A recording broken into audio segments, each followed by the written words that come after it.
దీనిని బ్రాహ్మణులతోనూ ధర్మవిధులతోనూ ఆలోచించి నిర్ణయం చెయ్యండి.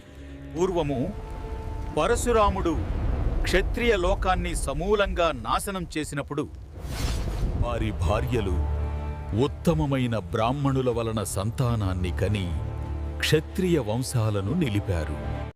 ఉతద్యుడు బృహస్పతి అన్నదమ్ములు. ఉతద్యుని భార్య మమత. ఆమె గర్భవతి. ఒకరోజు బృహస్పతి సోదరుడైన ఉతద్యుని ఇంటికి వచ్చాడు. దేవర న్యాయాన్ని అనుసరించి మమతతో పొందు కోరాడు. అప్పటికే మమత గర్భంలో ఉన్న బాలుడు దీనిని వ్యతిరేకించాడు. ఇది ధర్మ వ్యతిరేకం. బృహస్పతికి కోపం వచ్చింది. ఆ బాలుడిని పుట్టుకతో గుడ్డిగా శపించాడు. ఆ బాలుడే దీర్ఘతముడు. దీర్ఘతముడు గుడ్డివాడైన వేదాంగాలు అభ్యసించాడు.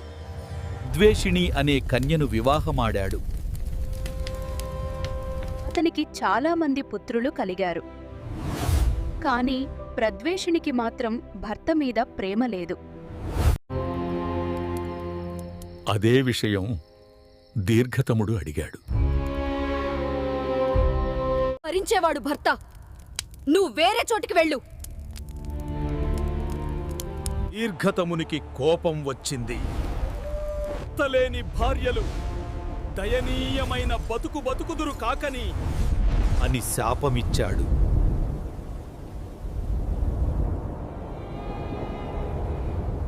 ప్రద్వేషినికి కూడా కోపం వచ్చింది. తన కొడుకులను పిలిచి ఈ ముదుసలిని ఎక్కడికైనా తీసుకుపోయి విడిచిపెట్టండి అని కోరింది. తల్లి మాట మీద కొడుకులు దీర్ఘతముని తాళ్లతో కట్టి ఒక నదిలో పడవేశారు. దీర్ఘతముడు వేదాలు వల్లెవేస్తూ నదిలో కొట్టుకుపోతున్నాడు. బలి అనే రాజు దీర్ఘతముని చూచాడు.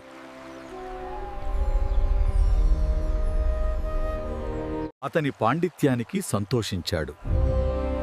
కట్లు విప్పి తనతో ఇంటికి తీసుకువెళ్ళాడు. ఆత్మా, నాకు సంతానం లేదు.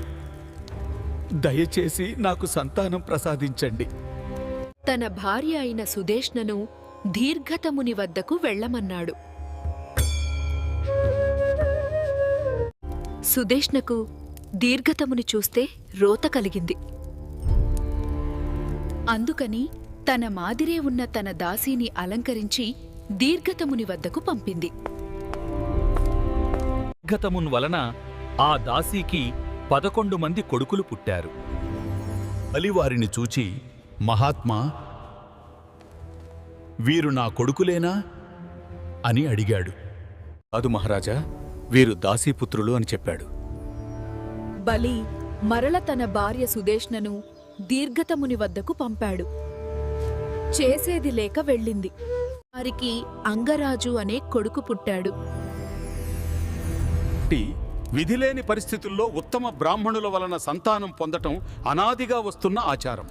ఇది ధర్మవిరుద్ధము కాదు. అందుకని మనము ఇప్పుడు ఒక ఉత్తమమైన బ్రాహ్మణుని తీసుకురావాలి. అతను ఈ కురు వంశాన్ని ఉద్ధరిస్తాడు. ఇదంతా పిన్న సత్యవతికి ఒక ఆలోచన వచ్చింది. తను కన్యగా ఉండగా పరాశరుని వలన పుట్టిన వ్యాసుడు గుర్తుకు వచ్చాడు. వెంటనే ఈ విషయం భీష్మునికి చెప్పింది. కుమారా, వ్యాసుడు సమస్త ధర్మాలు తెలిసినవాడు, గొప్ప తపస్వి. వెంటనే మనసారా తన కుమారుడైన వ్యాసుని ప్రార్థించింది. వ్యాసుడు తల్లి ముందు ప్రత్యక్షమయ్యాడు. చాలా రోజుల తర్వాత వచ్చిన కొడుకును చూచి ఆనందించింది సత్యవతి. వ్యాసుడు తల్లికిన నమస్కరించాడు. భీష్ముడు వ్యాసుని సత్కరించాడు. సత్యవతి కుమారుని చూచి గడ్డులై, కుమారా, ఈ రాజ్యానికంతా వారసుడైన ఈ భీష్ముడు తన భీషణ ప్రతిజ్ఞతో ఈ వివాహానికి రాజ్యాధికారానికి దూరమయ్యాడు. ఈ వంశం ఇంతటితో ఆగిపోయే ప్రమాదముంది. ధర్మసమ్మతమైన దేవర న్యాయమున నీ తమ్ముని భార్యలయందు సంతానము పొందుము. నీవు ఆజ్ఞాపించినట్లే చేస్తాను. దేవర న్యాయమనగా ఎవ్వరైనా ఒక మహారాజుకు సంతానము లేనప్పుడు గాని సంతానహీనుడిగా మరణించినప్పుడు గాని ఆ మహారాజు భార్య ఒక వేదవిదుడు పుణ్యచరితుడు అయిన బ్రాహ్మణునితో సంగమించి సంతానము పొందుట.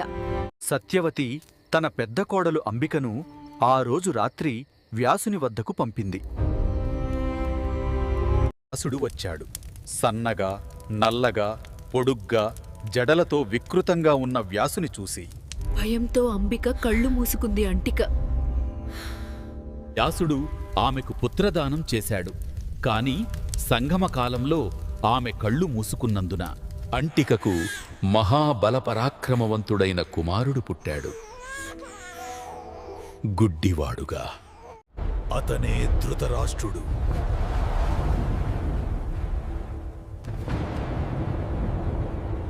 సత్యవతి తన రెండవ కోడలు అంబాలికను వ్యాసుని వద్దకు పంపింది. వ్యాసుడు రాగానే అంబాలిక భయంతో వణికిపోయింది. ఆమె భయంతో తెల్లగా పాలిపోయింది. అందుకని ఆమెకు మహాపరాక్రమవంతుడు, గుణవంతుడు, వంశకర్త అయిన కొడుకు పుట్టాడు. ఆ కొడుకు పాండు వర్ణంతో, తెల్లని వర్ణంతో పుట్టాడు. అతనే పాండు. అని అంబాలికకు గుడ్డివాడైన కొడుకు పుట్టినందుకు దుఃఖించింది సత్యవతి. మరో కుమారుడిని ప్రసాదించమని వ్యాసుడిని కోరింది. దానికి వ్యాసుడు సమ్మతించాడు. మరొక రూపవంతుడైన పుత్రుని ప్రసాదిస్తాను అన్నాడు. వెంటనే సత్యవతి పెద్ద కోడలు అంబాలికను మరల వ్యాసుని వద్దకు వెళ్ళమని కోరింది. కాని అంబాలికకు వ్యాసుని వద్దకు వెళ్లి సంగమింబడం ఇష్టం లేదు. ఆమె దాసీ కాబట్టి ఆమె వ్యాసుని చూచి భయపడలేదు, అసహ్యించుకోలేదు. పాటుగా వ్యాసునితో కామక్రీడలలో తేలియాడింది. మాండవ్య మహాముని శాపం కారణంగా యమధర్మరాజు ఆ దాసీ గర్భంలో ధర్మవిదుడు సర్వలక్షణ సంపన్నుడైన విదురుడుగా జన్మించాడు. ఇప్పుడు జనమేజయునకు ఒక సందేహం వచ్చింది. వైశంపాయన మునీంద్ర, యమధర్మరాజుకు మాండవ్య మహర్షి శాపం ఎందుకిచ్చాడు? దానికి వైశంపాయనుడు ఇలా చెప్పసాగాడు. మాండవ్యుడు అనే మహారుషి ఉండేవాడు.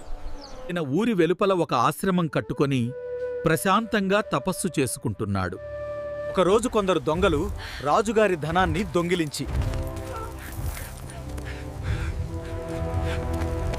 సైనికులు వెంటపడగా పరుగెత్తుకుంటూ అటుగా వచ్చి ఆశ్రమంలో దాక్కున్నారు. సైనికులు వచ్చి మాండవ్యుని చూచి, అయ్యా, ఇటుగా ఎవరన్నా దొంగలు వచ్చారా అని అడిగారు. సైనికులు ఆశ్రమంలో ప్రవేశించి అక్కడ దాక్కున్న దొంగలను పట్టుకున్నారు.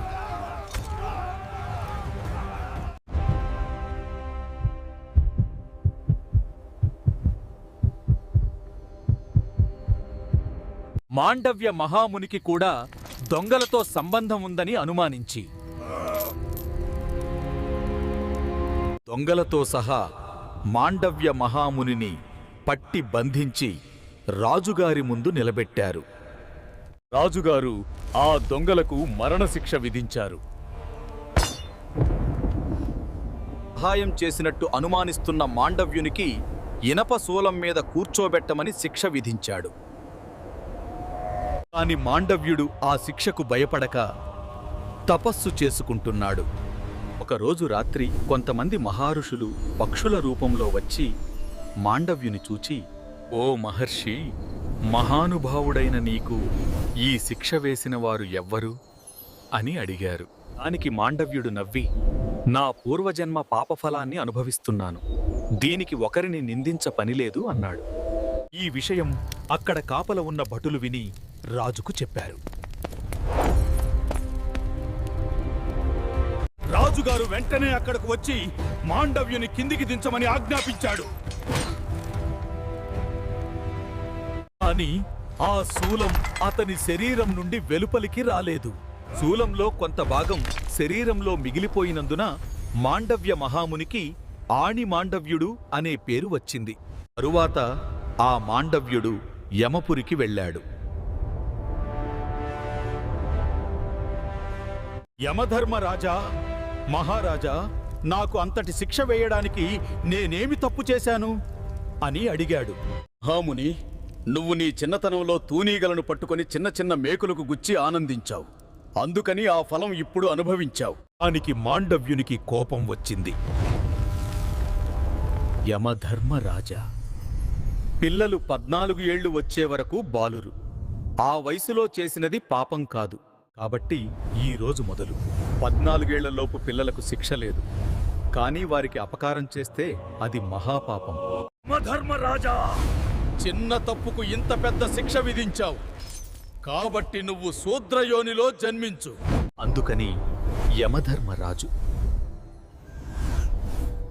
దాసి దాని గర్భంలో జన్మించాడు. ఇదే విధంగా విదురుడు జన్మించాడు.